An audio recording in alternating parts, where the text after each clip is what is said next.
तपासाबद्दल योग्य आम्हाला माहिती मिळत नाहीये आणि उद्या सकाळी 10 वाजता मी माझं जीवन संपवेल असा इशारा त्यांनी दिलेला आहे. काय आवाहन कराल त्यांना?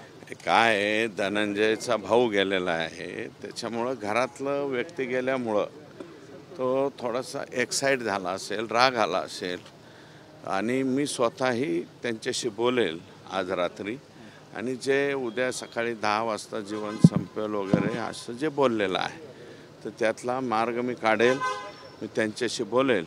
फक्त SITच्या जे अधिकारी आहेत त्यांच्याशी मी निश्चितपणे बोलेल की बाबा जी माहिती कुटुंबियांना हवी असेल ती माहिती 100% त्या कुटुंबाला दिली पाहिजे की मूवमेंट काय झालेली आहे, अमुक झालेला आहे. आता आणखी एक आहे की थोडासा अडचणीचा भाग असा झाला आहे की विष्णू चाटे याचा 10 तारखेला मोबाईल बंद झालेला आहे. त्याच्यावरून खोळंबत काय नाही, परंतु विष्णू चाटेने आणखी 14 दिवस पोलीस कस्टडीत असताना आणि आता 15वा दिवस इकडच्या कस्टडीत आला आणि 3च दिवसाची कस्टडी दिली.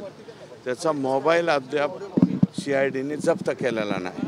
अशा काही प्रकारच्या लूप्स होल्स त्रुटी राहू नये आणि काय जरी त्याचा मोबाईल नाही सापडला तरी त्याच्यात अडचण येत नाही, कारण आम्हाला 9 आणि 10 तारीख 6 तारखेपासून 10 तारखेपर्यंत विष्णू चाटे कोणाकोणाशी बोललेला आहे एवढं असलं तरी पुरेसं होतं आहे. परंतु मी 100% थोरला भाऊ म्हणून मी त्यांची समजूत काढील आणि उद्या सकाळपर्यंत विनंती करेल आणि SITच्या प्रमुखांना किंवा खाली ते गुजर साहेब आहेत डेप्युटी DYSP त्यांच्याशी बोलून हा विषय शक्यतो आम्ही मिटवू आणि धनंजयसह माझा स्वतःचा आणि तमाम महाराष्ट्राचा विश्वास राज्याचे मुख्यमंत्री आणि गृहमंत्री यांच्यावरती आहे. वाल्मिक कराडांना पण मकोका लावावा अशी त्यांची प्रमुख मागणी आहे. तुम्ही या मागणीशी सहमत आहात? काय वाल्मिक कराड अगोदर 302 मध्ये येऊ द्या. 302 लावला आहे. आता ह्याच्या सिरियल आणि त्याची सँक्शन मंजुरी हे सामान्य माणसाच्या लक्षात येऊ शकत नाही, धनंजयच्या लक्षात येऊ शकत नाही.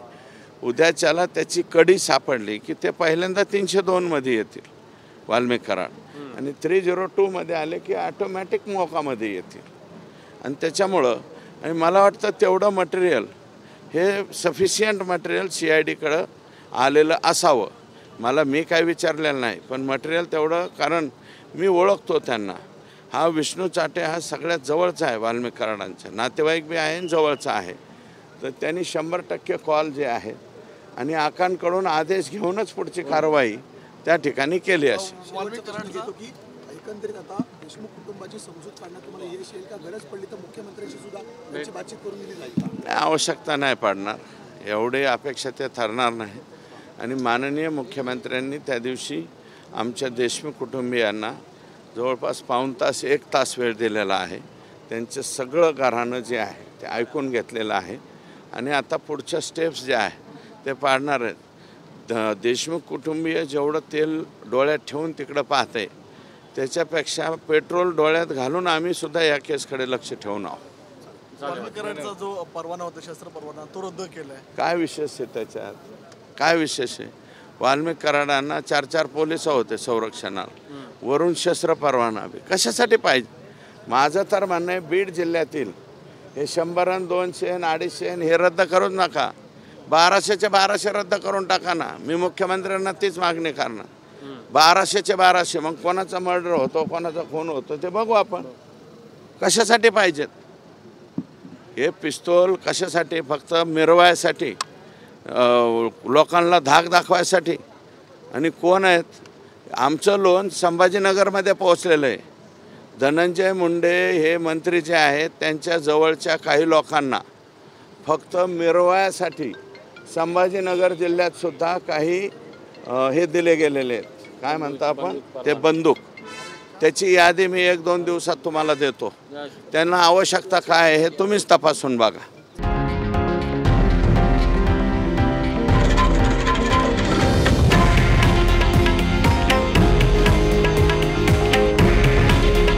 हे आहे देशातील नंबर 1 न्यूज नेटवर्क आणि आपण पाहत आहात TV9 मराठी.